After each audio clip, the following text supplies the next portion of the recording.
Former Chicago Bears linebacker Roquan Smith decided to go nuclear on the Chicago Bears. We're going to react to that as I give my thoughts as well. We have a Justin Fields sort of an update. Should have a bigger one later on today, which we'll be back for. But just want to give you guys a round of applause. We picked up 27 new subscribers on yesterday's show. I promise for every new subscriber we get, that would mean I would have to do 27 beer shots, or a beer shot for every new subscriber. So that means 27 beer shots for me today. We've got them lined up on our other desk over there. So at the end of the show, I'll slide over. We'll knock them out. Stay with us as I have to slam these beer shots.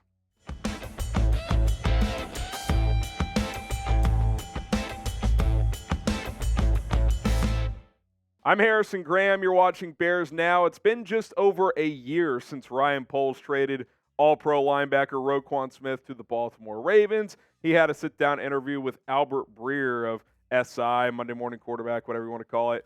And listen, he did not hold back when it comes to the Chicago Bears. Here's what he had to say when it comes to Roquan's time in Chicago and getting traded. He said, "It was bittersweet for me just knowing Chicago, and rightfully so. But if I would have stayed there, honestly, I wouldn't have been able to compete for a title anytime soon.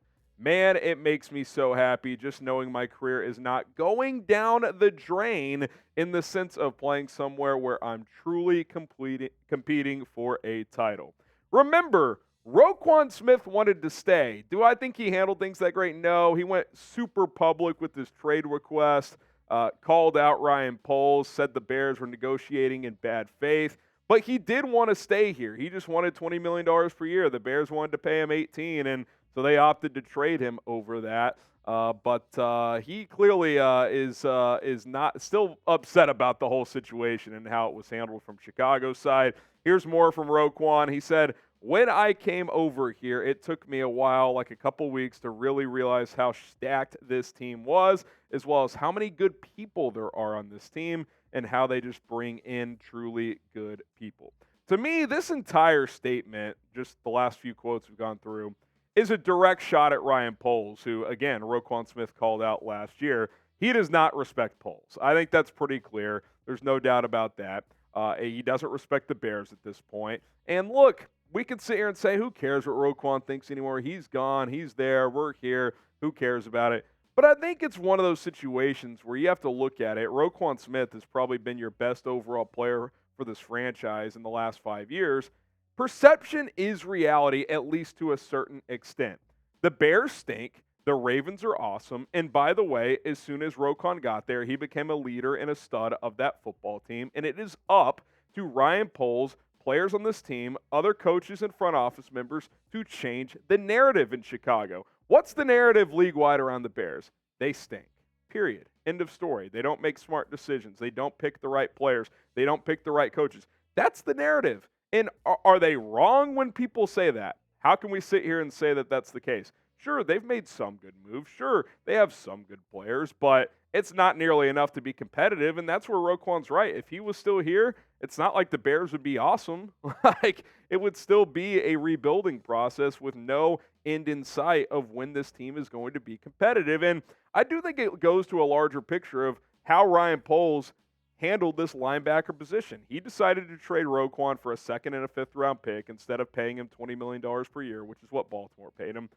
Which I was like, okay, you don't want to pay an off-ball linebacker. Well, that wasn't true because he paid Tremaine Edmonds $18 million per year, so he could have just given $2 extra million to Roquan and keep the better player. He also paid T.J. Edwards $6.5 million per year over a 3-year deal, which that's actually been a good contract. Like, T.J. Edwards is playing pretty well this year. I don't mind that one at all. And look, if Edmonds was playing close to what Roquan does, I wouldn't have a problem with that either. But two things are true. Number one, Roquan Smith is a much better player than Tremaine Edmonds.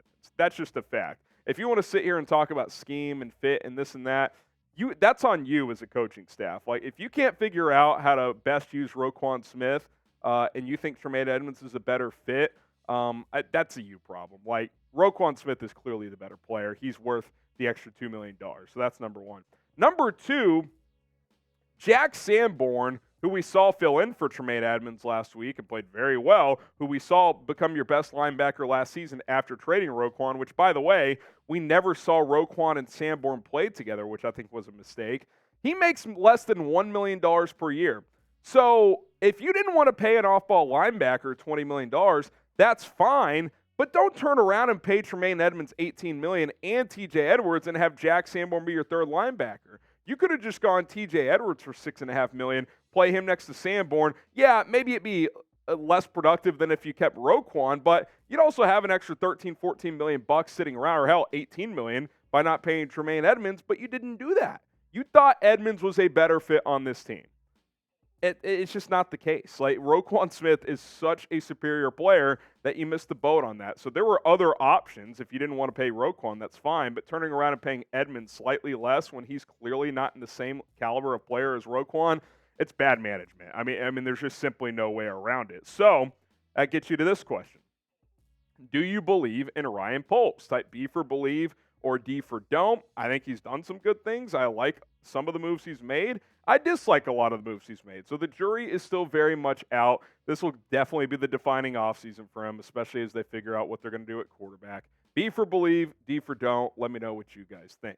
Today's show sponsored by GameTime. Are you looking to go to Thursday Night Football tomorrow night against the Carolina Panthers? If you are, you will find the best and most pain-free ticketing purchase experience with the GameTime app. It shouldn't be frustrating or stressful when you're purchasing your tickets to a game or to a concert. And with GameTime, it no longer is. It's very easy. It's very painless. GameTime wants you to have a peace of mind with your purchase and help you save as much money as possible. Whether you're going to a Bears game, an awesome concert, or anything else, GameTime wants you to have that awesome experience. And by the way, if you're looking for last-minute tickets and flash deals, GameTime offers that a lot. Might wake up tomorrow, Thursday night, and find some awesome deals for Thursday night football, games, concerts, more.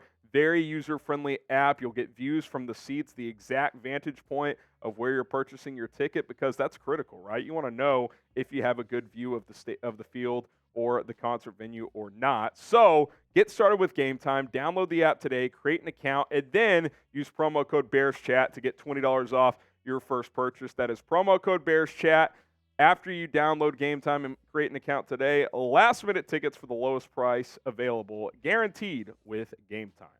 All right, let's shift from Roquan to Justin Fields. Is he going to play or not? We could hear a firmer update from Matt Eberflus any minute, but I did just want to get you guys caught up on what we know at this point in time. Today's practice likely will determine if Justin Fields will play on Thursday Night Football. That coming from Ian Rapoport. We'll get to his full quote here in just a little bit. But obviously for Justin Fields, you've got to play at a very, very high level. And I'll just read what Rap Sheet said on Good Morning Football earlier today. He basically said that if he is not a full participant at today's practice, which is essentially a walkthrough, he is not going to play. He still has to make some improvements to play. We'll see if he's able to do it. So that doesn't sound crazy promising, right? Like, am I ruling him out? No, but if he has to be full go by today when he's been limited up to this point, I'm not crazy optimistic about it. I want him to play. I think he needs to play as soon as possible because we still got to get as much of an evaluation as we can before Ryan Poles has to make a big decision this offseason. But, again, I've said it's been 50-50 all week.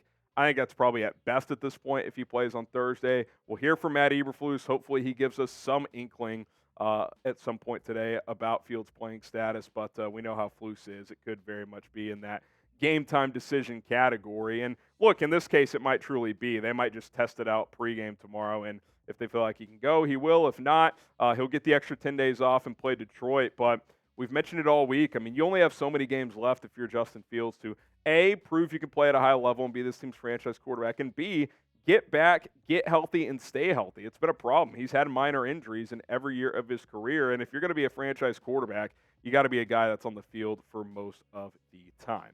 So will Justin Fields prove to the Bears he's the guy for 2024? Because I think if the season ended today, I'm guessing he has not proven enough to Ryan Poles that he is that guy. Type Y for yes, he will. Type N for no, he will not. Let me know what you guys think. Now, I've been on the train in the last couple of weeks that I believe one of three players will be the Bears starting quarterback next year. I think it'll either be one, Justin Fields, the current starter of the Chicago Bears, two, Caleb Williams, the USC starting quarterback, or three, Drake May, the North Carolina quarterback. Some long shots. I mean, you could mention a guy like Tyson Bagent if they don't get a top 2 pick, but draft someone else later and trade Justin Fields. Maybe Bagent starts short term until that rookie gets ready. Maybe there's a chance you go get a veteran like a Kirk Cousins or a Baker Mayfield or a Ryan Tannehill, but I don't love the idea of that, especially Tannehill and Baker. I think it's 90+%. It's Fields, Caleb Williams, or Drake May. And where the Bears are picking right now, 2 or 3, they would have at least the chance at either Williams or May. So again, I've said it and I'll say it again. For Justin Fields, you control what you can control. Get back as soon as possible. Play as well as you can. And then the draft stuff will fall into place or it won't. If one of the Bears picks is in the top 2, then I still believe Ryan Poles will use that pick to draft a quarterback. But if not, then Justin Fields might get another year. We'll have to wait and see how that plays out. But I do think it depends largely on where the Bears draft capital falls. I don't think Ryan Poles would love to trade up and trade capital to get a quarterback. So I think he's hoping one of those picks falls in the top 2. But if it doesn't, maybe it's another year of Justin Fields and continuing to build the roster around him. But then if he's not the guy after 24, you go get someone in 2025. All right, that is it for today's Chicago Bears episode, except I've got some beer shots coming up. Hit that subscribe button. We like to have a good time. I'm going to go ahead and slide to our other setup over here as we got 27 shots lined up. So full disclosure, these shots right here are doubles. I literally had to find every shot glass in this building. If we got like 100 new subs, I think I would have just had to individually do it. So here we go. Cheers. This is a double, so this will be 2. Spam chug in the chat. That's producer Coop. This gets us to 4. This is already going to be difficult.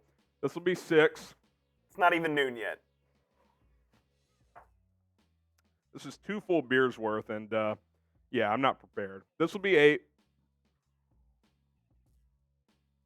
So there's all the doubles. 9. We got 10 here. Almost knocked one over. Here's 11. 12. 13. This could have been a full 8-minute video. 14. Oh, man, I need a break. No. This is my job. 15. Ah, God. 16. 17. That's a big one, too. This big Raiders shot glass. 18, also a big one. We're almost there. 19. 20. You know what? I think this was a double because 21, 22, 23, 24, 25, 26, 27, because this is a double, too. Down the hatch. Here we go. 25. 26. Of course, I end on a Raiders shot glass. 27. Bear down. I'm tapping out.